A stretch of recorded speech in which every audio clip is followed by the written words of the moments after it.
So the game I'm playing today is called Cursor 10. I've got yet another unusual thing that I would like to show off to you guys today. There's actually two different things I would like to show you guys today, and they are related to one another. So I guess this is technically a double feature video, because I'm actually showing off two games today. But for now, let's focus on the first game for the time being. So what exactly is Cursor 10? Well, this is a Flash game that came out back in 2008. I have no idea if it was popular or not. This was created by a relatively unknown indie developer from Japan. I mean, he seems to be relatively unknown in Western countries, at least. It could be a completely different story in his own country. I'm not really sure. Not much is known about the game's developer. This was created by a guy called Nico Games, or Yoshio Ishii. That's his real name. But there doesn't appear to be that much information about him on the internet. He used to host his own website called Nico Games a long time ago, but that website doesn't exist anymore. It has been taken down. I'm not sure when. But he made this game back in 2008, and Nico Games created a lot of these really weird types of Flash games. One of the Flash game series that he's probably best known for is the Hoshi Saga, which is a series of puzzle Flash games. There were a lot of entries in that series in particular. I think there was like 7 or 8 games, or maybe even more. Cursor 10 was also another series made by Nico Games, even though this one only had 2 entries, if I'm not mistaken. There was this game, and it did also receive a sequel about a year later in 2009, but the series never extended beyond that. So Cursor 10 is a puzzle game where you have to use your cursor in order to solve most of the puzzles. You can click on things, and that's the only real thing you can do in this game. All you can do is click, which sounds extremely simple at first, but this game is not what it seems. You'll notice the text on the title screen here reads, "Click stairs and move, the 16th floor is a goal, cooperate by oneself?" So basically, the gimmick of this game is that you actually can't complete this puzzle game using just one cursor. You need to utilize multiple cursors if you want to actually make it to the elusive 16th floor. But how exactly can you do that if you're only able to control one cursor at a time? Well, I'm gonna show you right away. Might as well just dive into the game immediately. I mean, it's a lot better than giving you like a 10-minute monologue like I did with Alien Soldier. Right, so we'll start the game here. Cursor number 1, ready. So, you have multiple lives, as it seems, because you have multiple cursors on the screen. So what you gotta do is that you have to simply left-click on these pyramids. You don't actually have to click on the pyramids, because in order to beat most of these stages, you actually just need to find the staircase. Are you serious? It's the last box that I checked. Screw right off. Okay, so anyway, yeah, your cursor's dead. So, you do have a limited cursor life in this game. Now, you'll notice that there's actually another cursor on the screen. But that's actually the cursor that I was just controlling. So, the way that this game works is that whenever you die, there's actually another cursor that is created. Basically, it creates like a replay of your previous run, and the thing that's interesting about your replay, or I guess your ghost cursor, is that it copies all of the actions that you performed previously. So every action you performed in your previous life will be repeated by the game, including tapping on all these pyramids. So your ghost cursors can actually click on the pyramids for you. So what you're going to want to do is that you want to have multiple cursors on the screen at the same time, all taking care of the previous floors, you know, so they can actually like click on the pyramids. And basically the objective of this game is not just to get to the ending, but also to get a high score. So what I'm going to want to do right here on floor 8, yeah, we're already like halfway through the game, by the way. This game is extremely short. So, when we get to floor 8 right here, we want to have this cursor, yeah, we want to have that cursor click on that little pressure plate, I guess you could call it, or that little switch, so we can actually get to the next floor, because it opens up a flight of invisible staircases that we can click on in order to proceed to the next floor. So basically what you're doing here is that you're essentially playing co-op with yourself. I've actually covered something kind of similar to this on my channel in the past.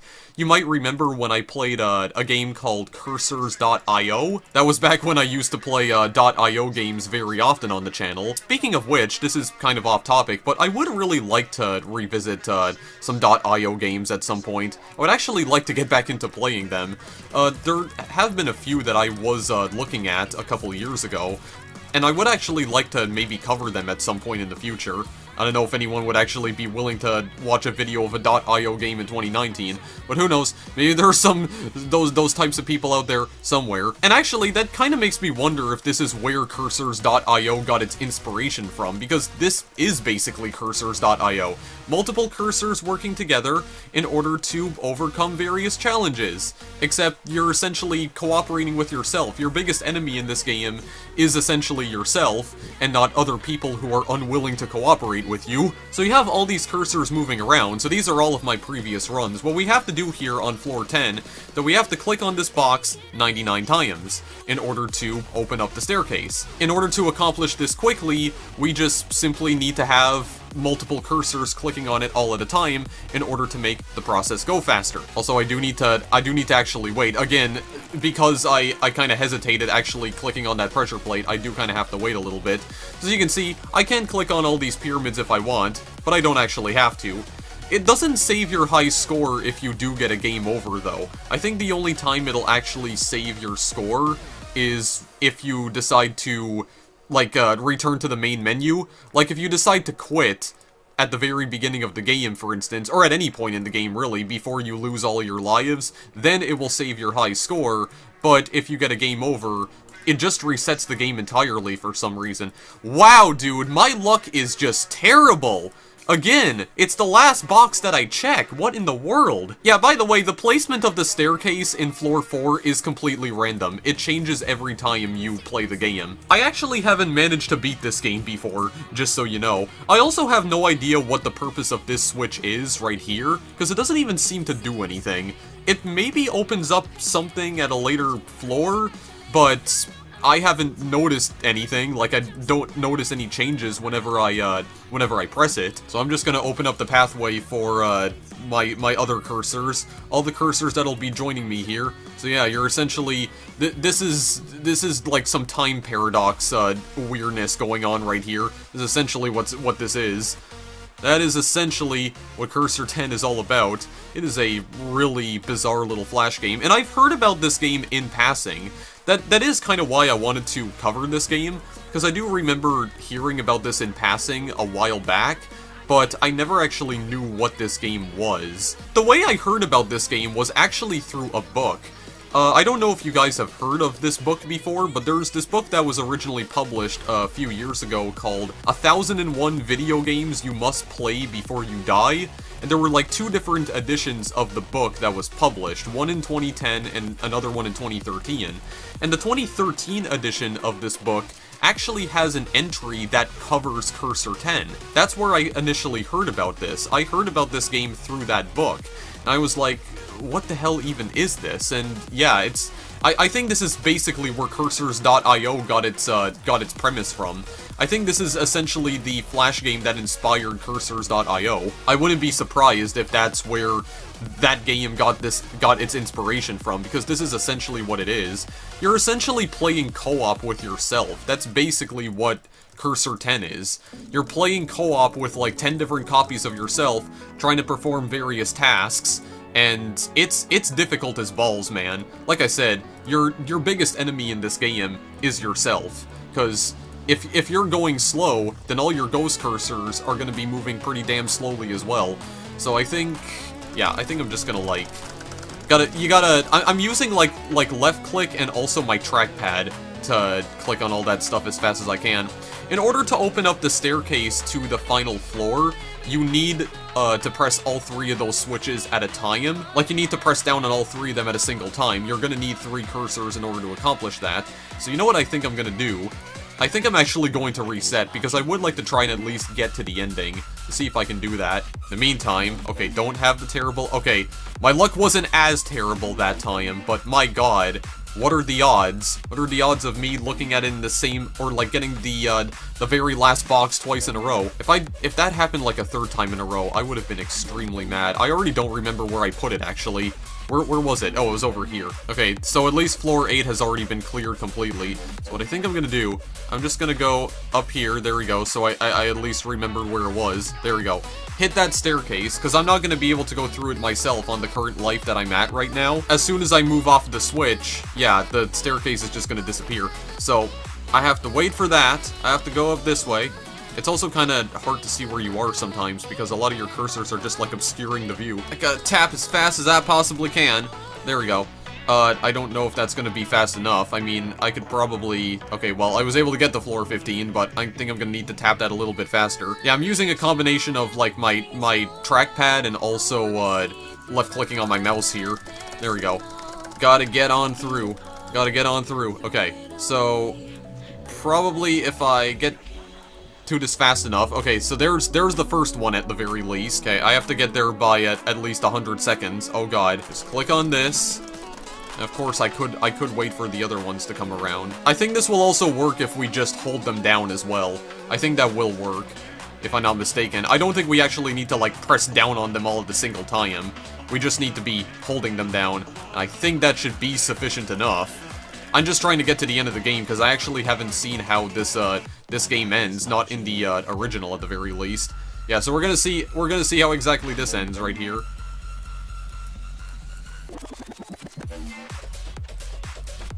There we go, 2008, a happy new year. Okay, I was kind of worried that I wouldn't make it in time, actually, because I was like, about to die. So yeah, you just click on all three of these switches at once, opens up the staircase, then you have this giant pyramid that you just click on, and that's the end of the game. 2008, a happy new year.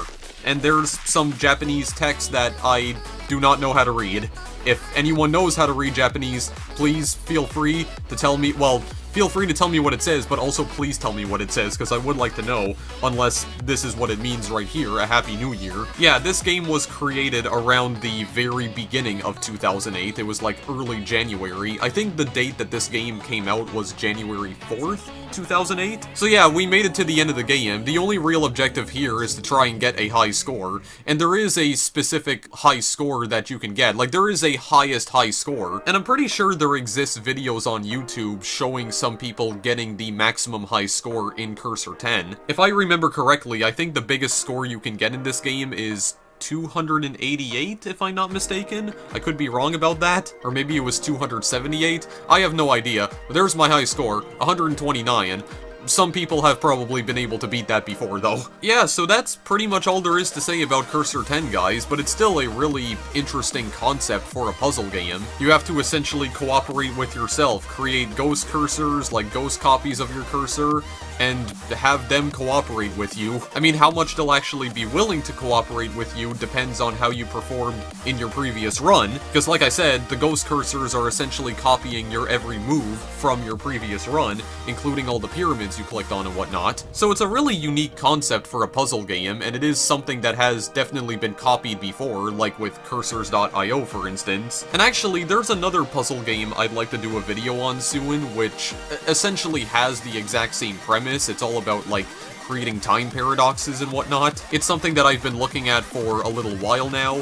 You'll see it when it goes up on the channel. I'm not sure when exactly that's going to be, but it will arrive at some point. So that is it for the first Cursor 10 game, but as I mentioned at the beginning of the video, there is a second game, and we are now going to be showing off the second Cursor 10 game. So how about we just hop straight to it? I tried really hard not to make a Philip DeFranco reference there that time, because honestly, that meme is getting a little old now. Alright, so this is Cursor 10 second session. This is the second Cursor 10 game. Oh, and by the way, my sound was not muted when I played the first Cursor 10 game just a few minutes ago, because the original Cursor 10 has no music or sound effects. Cursor 10 second session, on the other hand, does have sound effects, but it still doesn't have any music. There is also a little bit of a graphical improvement in this version as well. This came out in 2009, I believe sometime in February of 2009, late February, to be more specific, and the text is the exact same as it was before. So we're just gonna start right here.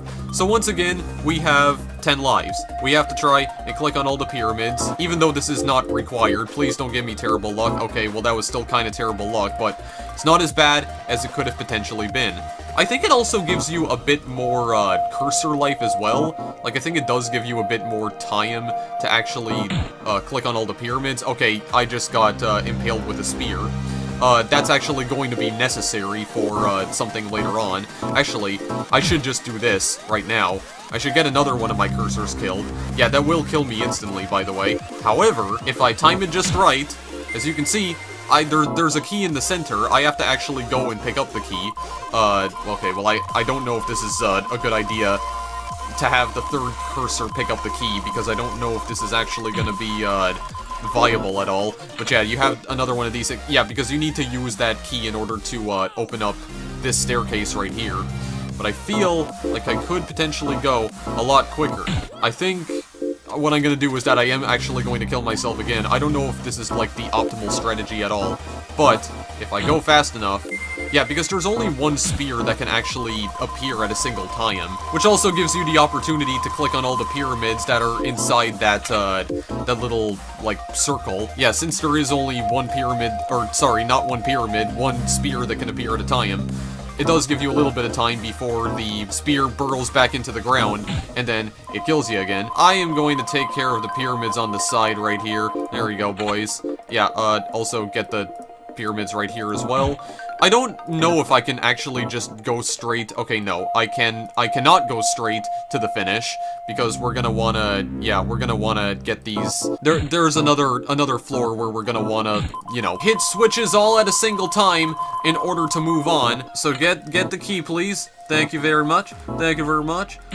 And I'm just gonna start clicking. I don't think I'm even gonna have enough cursors to do this, actually. But I think with this floor in particular, the staircase won't disappear when I actually open it. I think it will stay there, because it doesn't do that in the original game. It will disappear, I think, unless you're not holding all of them down at a time. Yeah, see? You're gonna need to click on all 4 of these at a time, but I don't know if I'm gonna have the necessary amount of cursors to do so. Oh, well, I actually might, because this is only my 9th cursor. I think we'll be okay. Just navigate that circle very cautiously, because I don't want to get impaled with a spear accidentally. Come on, where's my key? Thank you very much. Thank you very much. Okay, just start hitting this right here. Oh wait, no, I can actually go right now. I don't even need all of them. Okay, well there we go. Arrival, and the cursor advances to the next stage. Okay, so I didn't know that. You can actually do that with just 3 cursors. I thought you needed all 4. Well then again, those switches do function a little bit differently than they do in the original game, because this one seems to be just a matter of clicking very rapidly. The other ones you need to actually hold down. So it functions a little bit differently, yeah. But oh god, I didn't want to scroll upwards. We got to the end of the game. Yeah, again, there's entire floors that you can just skip. You can skip, like, the last 4 floors and just go straight to the end. Again, it's all about trying to get a high score. I don't know what the highest score achievable in this game actually is. I can see if I can try actually going for it. Okay, wow, my luck is already on par. My luck is on par today, boys and girls. Holy crap. Maybe I could try playing this one last time just to get a better high score, if I possibly can. You know what I'm gonna do? I'm gonna skip that key.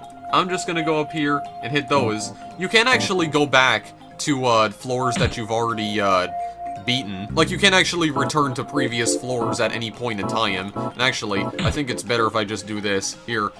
Die quicker, so that I can grab the key a lot quicker. That's a better idea in the long run, I believe. Oh god, if I keep misclicking that, though, that's not gonna be good for me. Alright, I can just go. I can just go. Yeah, admittedly, there's a lot of, like, clicking that you need to do here, like a lot of button mashing, I guess you could say. Actually, in the meantime, I'll just click on these 2 right here, while the other one goes and picks up the key in the meantime. Okay, good. And actually, yeah, I'm pretty sure there's another one of my cursors that comes around and clicks on those, like clicks on those pyramids. I think I'm pretty sure we already got rid of all those. Actually, I'm gonna go and pick up the key here. I'm gonna have number 5 pick up the key instead, because now I think either number 2 or 3. Yeah, they don't have the key anymore though. All right, click on this, and I guess we'll just start button mashing right now. Because I do believe the last pyramid in the last floor does give you like 100 points or something. So I do believe, if I'm correct in my assumption here, this will actually get me higher than 150 points. So yeah, this is also kind of like a score attack game in a way. You know, just trying to get the highest score possible. Kind of like an arcade game in that regard. Very simple, but I mean, still has a really unique design. A really unique design that some puzzle games seem to have tried to copy, before, like for instance, or would later go on to try and copy and try to imitate, like Cursors.io and that other puzzle game that I mentioned, which, by the way, I might as well just mention the name of that puzzle game now. The puzzle game is called Induction, and it's something that I've been looking at for a little while now. And I'm gonna be doing a video on it at some point. I haven't been able to complete a lot of the puzzles though, because admittedly the game is kinda difficult, but I have been trying to solve some of the other puzzles so I can actually do a video on it that isn't only like 10 minutes long. It'll come at some point in the future. I don't know when though. You'll just have to be patient for now. Okay, I think I'm actually gonna take all of these out. Again, I don't know what that switch does. There does appear to be another random switch, and I have no clue what it does, and I don't think I care, honestly, because it doesn't seem to do jack crap. So let's just go and unlock this, and then we're gonna go up here, and, okay, just spam it. Okay, thank you very much. Hit stuff. Hit all the stuff. I'm just gonna go up here. Oh, your cursor life actually, pauses, or it freezes, when you get to the final floor. Okay. I didn't think it did. I thought it still kept depleting. You also have a random anime character that appears out of the pyramid when you click on it. I did beat my score that time, though, 177. That was a little bit better that time. Yeah, okay. I'm good with that, I think.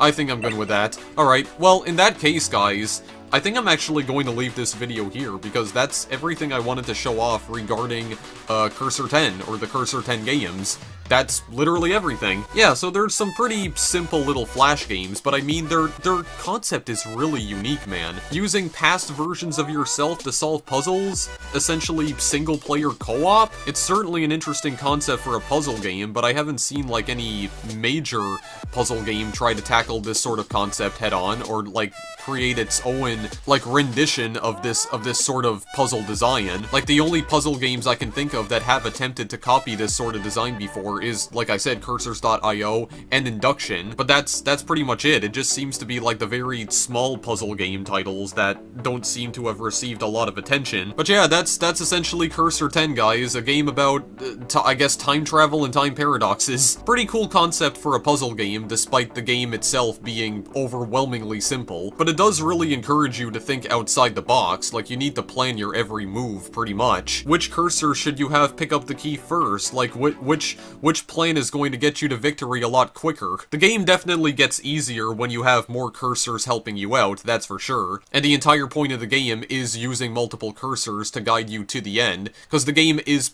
basically impossible if you're using just one cursor. And not only that, but it forces you to use multiple cursors anyway, because each individual cursor only has a limited amount of time that they're allowed to live for. So yeah, I think I'm gonna leave it there, guys. That was an extremely short video this time. Again, just making up for some of the longer videos that I've been putting out recently. If you want to play these games, I've provided some links in the description. They are being hosted on third-party sites, however, because as I mentioned at the beginning of the video, Nico Games doesn't exist anymore. The website that used to host these games, which is Yoshio Ishii's own website, it's no longer online. If you try to visit Nico Games, it just gives you a 404 error. Another reason I wanted to play these games today is because it's been quite a while since I covered a Flash game on my channel as well. Flash games are something that I've been definitely neglecting on my channel in recent times. Not sure if I'm going to play more Flash games in the future though, because to be honest, there aren't really any other Flash games I can think of that I would like to play. I mean, I've already covered pretty much every one of my childhood Flash games back in 2015 when I was just